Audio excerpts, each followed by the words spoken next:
So I'm here with Dr. John F. Crosby, and I'm John Henry Crosby, the founder and president of the Hildebrand Project. And for people who don't know, I'm sure they have figured out by now that we are related to each other. That's right. And we're here to talk about the recent canonization of John Henry Newman and your thoughts about his life and legacy. And why don't we talk just for a moment about our experiences of being there in Rome? Yes.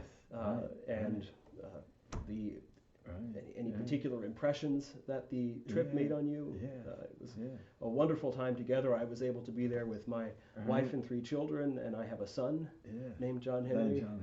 Keeping with the naming that you began with me. Right, yes. Well, it was a very moving experience to be there with Pope Francis as he pronounced the formal canonization of Newman. And I couldn't help thinking of a moment in Newman's life in the 1850s when he came to Rome because of a dispute within the oratories of St. Philip Neri in England.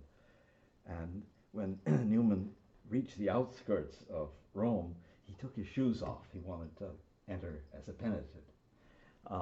And so I couldn't help thinking of the contrast between that entrance into Rome as a humble, hidden penitent and this day of exaltation. Yes. Day of canonization. It was truly a triumphant moment to have his image on that banner hanging at the center of St. Peter's, surrounded by the others to be canonized. Exactly. It was really unforgettable. Certainly something he would have never dreamt to be possible. Yes, and never saw it. Yeah. We also had the incredible privilege of sitting so close. Yes. We weren't out in St. Peter's Square, which would have been a moving experience, but we were so fortunate to have tickets where we were in the end just 4 rows away from the altar, and so we were able to see everything. That's right. And right in front of us was the woman and her family who had received the second miracle, and on the basis of which Newman was canonized. That's right. She had 7 children. They were all there, and the 5th of them was the one who, threatened with death, was miraculously saved at Newman's intercession. Yes. It was very moving to see them throughout that weekend. Right, we saw them also at the prayer vigil the night before, and that was very moving, wasn't it? The vigil at St. Mary Major. Yes, it certainly was. And it was just a beautiful set of prayers and reflections and petitions, and then beautiful choral music. There was an all-boys choir from the London Oratory. From the London Oratory, which added tremendously to the experience. That's right. Yes. And then on Monday we had the great Mass of Thanksgiving in St. John Lateran. That's right. So we were in 3 absolutely wonderful places celebrating this great moment. Well, of course, he was canonized for his heroic faith, hope, and charity, and yet this is a great opportunity to speak about Newman, the towering thinker, and not only the thinker, the great Christian figure. We'll talk in a moment about the different dimensions of the human person that he elevated in his thought. So, but why don't we begin with your thoughts on Newman as personalist? As a person, what do you mean by that? You've come to the right person for that. I happen to have written this book on the personalism of John Henry Newman. One reviewer said that you can't judge a book by its cover, but this book has a really great cover. So we have this wonderful image of Newman as cardinal on it. And so you're asking about what Newman's personalism means. Right. Well, in very basic terms. Basically, Newman is opposed to what you could call rationalism. That is, too much reliance on proof, definition, deduction. And he thinks that far more important are intuition and understanding and imagination.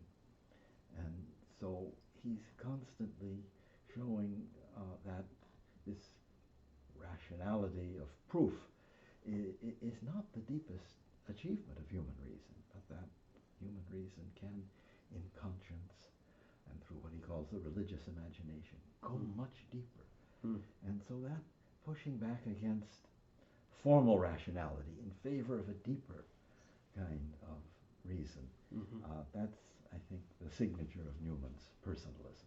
I see, I see. Now, you wouldn't say this is in any way an anti-rationalism. No, of course not, no, Yeah. because he's quite capable of using arguments and making very brilliant proofs, but he knows the limits of that, Yeah. and he knows that the human spirit is nourished by something more than proofs. You had mentioned to me the other day the motto of his book, The Grammar of Assent. What Yeah. was that?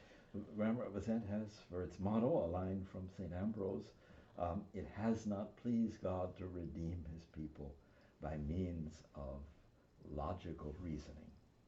That sums up the spirit. That sums up the spirit of the book, and so he's looking at those other ways, those more mysterious ways in which we come to know God and sense our need of redemption and find a path to believing the Christian message.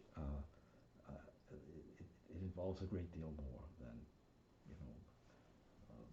formal proofs and reasoning. So that's a distinguishing thing about Newman. There's the famous distinction between what he calls notional and real assent. To know something abstractly, or to know it in a living way. To know that God exists, well, here's the proof for it, or to know in a living way that this voice speaking in conscience is a divine voice, and I encounter it personally. Yeah. So that's the spirit of his personalism. There's another theme maybe you could comment on would be this theme so dear to personalism, which is that the person is never simply a specimen of the human kind, but exactly. an unrepeatable individual. Right. And talk a little bit about the way in which Newman also saw that so deeply. Yes, right. Well, there's a famous sermon of Newman's called A Particular Providence Revealed in the Gospel, where he discusses the fact that God calls each person by name, and each person has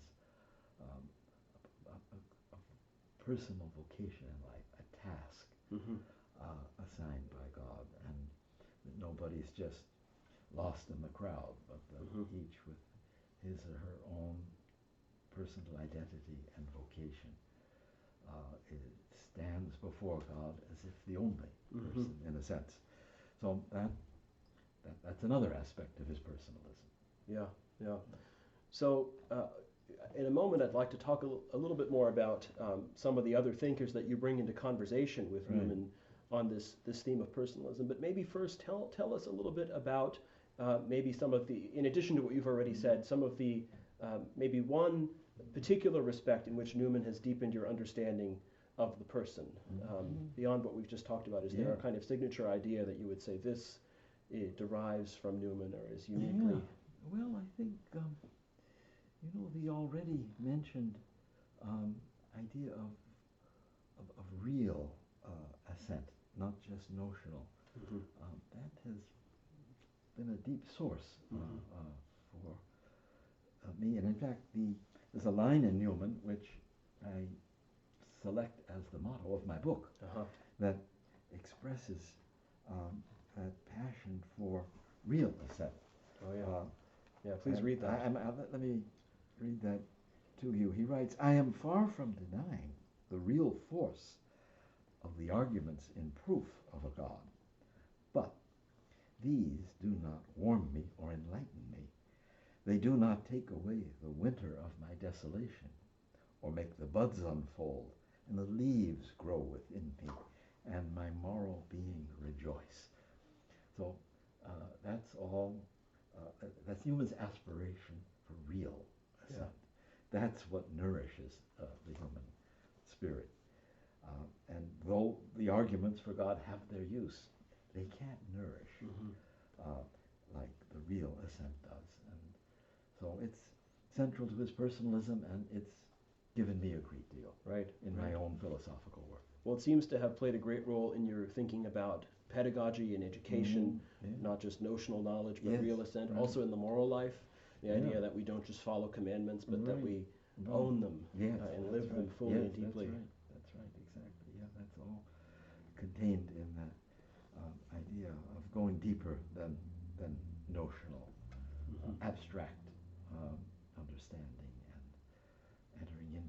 intimate, concrete contact with reality. Yeah. Let's talk a little bit about some other thinkers that you bring into conversation with this book. Of course, the Hildebrand Project is devoted in a special way to the legacy of Dietrich von Hildebrand. Let's talk for a moment about some points of contact between von Hildebrand and Newman. I do bring in von Hildebrand in a number of places because he too is a major personalist thinker, and perhaps most of all in the chapter entitled "Heart Speaks to Heart." Now that is the motto that Newman chose as cardinal, cor ad cor loquitur, heart speaks to heart. And I open by that chapter by showing that you have this rich philosophy of the heart in von Hildebrand. He tries to rehabilitate the human heart, thinking that it has been neglected and lost amidst a primary focus on intellect and will. And so I open my discussion of Newman on the heart with these important contributions of von Hildebrand toward rehabilitating the heart. So that's one way in which it was easy and natural to interpret Newman through von Hildebrand. One personalist through another. One personalist through another, Who are some of the other thinkers that you, personalist thinkers that you bring into the conversation? There is the great American philosopher William James. And he's interesting because he also has this concern for experience, but yet it goes off the rails in a way into a kind of religious subjectivism. So it's very useful to contrast James's subjectivism with Newman's interest in experience, which is not a subjectivistic That's interest. That's right. And that would be true of von Hildebrand and Karl Wojtyla and other right. personalists. Wojtyla, of course, plays a large role in my reading of Newman, and the great Kierkegaard, who was a contemporary of Newman's and in many ways a figure in the history of Christian thought. Well, we akin to Newman. We in the Hildebrand Project and you in your thought often think of Kierkegaard as a kind of proto-personalist. Yes, that's right. Without a doubt. He is.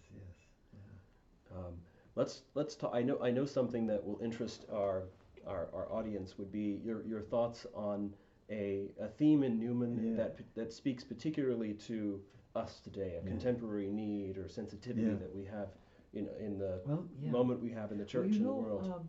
There is in Newman an amazing comprehensiveness. That is, he knows how to harmonize aspects of reality that seem to exclude each other, and that in lesser minds do exclude each other. But there's this power of uniting even apparent opposites, and that gives to his thought an amazing breadth. And I think it's something especially needed now with all of the polarization that we see in people seizing on one corner of Revelation and playing it off against other parts of Revelation.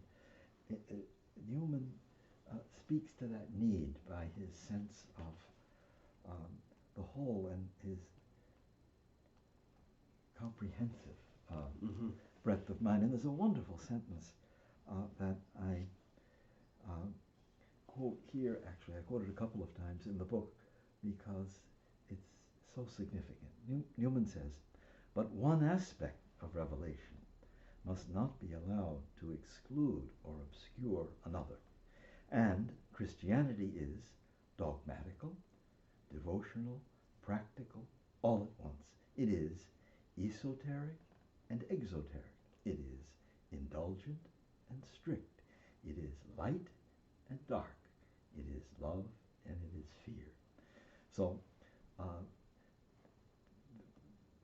instead of taking one of these things, like, say, love, and playing it off against a religious fear, you have this comprehensiveness of Newman that understands that all of these aspects have their place in the whole of Christianity. And that the wisdom that goes with that comprehensiveness of mind, I think, is urgently needed in our contemporary ecclesial life. Yeah, and in our political and and cultural to life say nothing too. of Yeah. the political and cultural. And yet Newman, despite this sense of the whole and the way in which parts can't be played Yeah. against each other, Yeah. he knew also he had an equally strong sense for the true antitheses Oh, exactly. of the world. Of course, The real antithesis truth of and good error and and evil. good and evil. There's Right. no question of a larger whole where Right. they all have their places. Right. No, he knew how to say yes and to say no when it comes to things that really exclude each other. But this premature way of setting things Yeah. in opposition Yeah. that comes from, smallness of mind or some kind of angry partisan spirit. Yeah. Yeah. He was very free of that. Yeah. Well, that is certainly needed today. Yeah. Well, this has been a wonderful conversation, and of course, we Yeah. encourage people to read your Yeah. book, The Personalism of John Henry Newman. You have a recent article on the Catholic thing Yes. on the personalism of Right. Newman around the canonization. Right. Just a week or so before the canonization. That would be something people Yeah, could look up right, if they wanted a short, accessible Yeah, right. introduction to some of your themes. That's right. Exactly. So I suppose the next thing that we are hoping for Yeah. on behalf of the Newman cause Yeah. is the day that he has made a A doctor, doctor of of the the church. church. Exactly. And that's a distinct thing, and the church requires that somebody have what they call an eminent doctrine of Mhm. their own that meets some special need in the Uh-huh. church as a whole.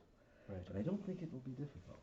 He seems show to that. have many eminent doctrines. I don't think it will be difficult to show that in the case of Newman. And so we'll see whether we live to see that day. Yeah. Remains to be seen, but that's something I have in my mind when I do my work in Newman, is showing forth this stature of a real doctor of the church. Yes. Yes. Yeah. Well, thank you for speaking, and we'll have to do this again. Yes, indeed. All right. Good. Very good. All right. All Well, right. thank you for Yeah. watching, and please follow us and subscribe to us on YouTube and on our social media channels, and we look forward to speaking to you again next month. Yeah.